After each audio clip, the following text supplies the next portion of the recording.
Hey meat trapper, how long does the meat stay good after you trap a beaver? How long does the meat stay good after you shoot a deer?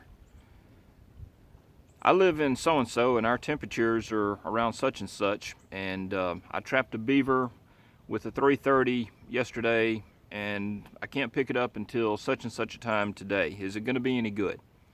Those are a lot of the questions that I get about meat. Of course, meat is the reason that I trap. And it's really hard to give a fella an answer about what they're catching in their location under their conditions. I don't know. I don't know the water temperature. I don't know the air temperature.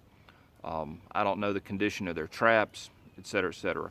But basically for me, I like to catch the animal alive. That way when I dispatch it with a .22 pistol, I know exactly how long the animal's been dead. That makes it easy. But that's not always possible. Like in my big city trapping video, there are times when I have to use a lethal trap. I'm setting 330s out because I don't want to carry a gun, I don't want to discharge a firearm. It's just not practical. But as I touched on in some of those videos, earlier videos, when I use a lethal trap, I want to make sure that the weather is cold. I want to use enough chain so that the animal flops down and gets into the water. Usually the water is going to cool them down faster than the air. And so the idea is, if you have to use a lethal trap, get the animal as cold as possible, as quickly as possible, and then follow up is get to the animal as quickly as possible. If I'm using a lethal trap and I'm going to eat the meat, I want to be there at first light. I don't want to be there the next night. That being said, the ultimate judge is when you skin the animal. If you do this long enough, and I don't care whether it's a deer or a beaver or what have you, you'll learn what the natural color of the meat is. And one experiment that you can do is, if you catch an animal alive and you dispatch it and then you set another trap and it's a 330, that animal has been dead for a couple of hours, take them both home, skin them, and look at the color of the meat. The color is number one. That's your first indicator. Now, beaver is a dark red meat, and if that meat is still nice and dark and red, then I know the meat's good. As the meat will age and as it starts to go bad, it'll start to turn. It'll start to get a lighter color. So if I skin a beaver that I've caught in a 330, I don't know if he was caught at 5 in the afternoon or 5 in the morning, an hour before I got there. I don't have any clock or timer on that, but I can look at the color of the meat.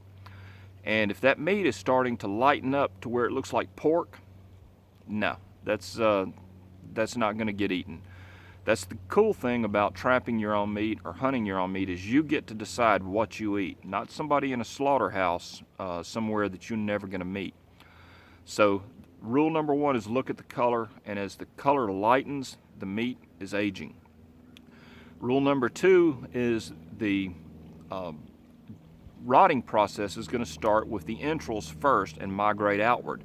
So if you're concerned or if the meat is iffy, you can take the hindquarters and the front quarters. Those are going to be the last to go bad.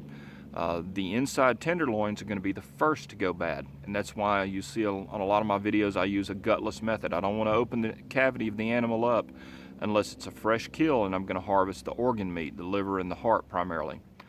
So on a beaver, there are certain parts of the backstraps that make contact directly with the entrails of the animal. That's a good place to check.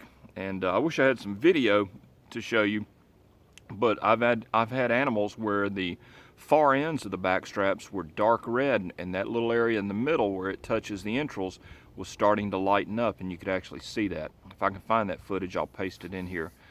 So the third indicator is smell. Your nose is not going to lie.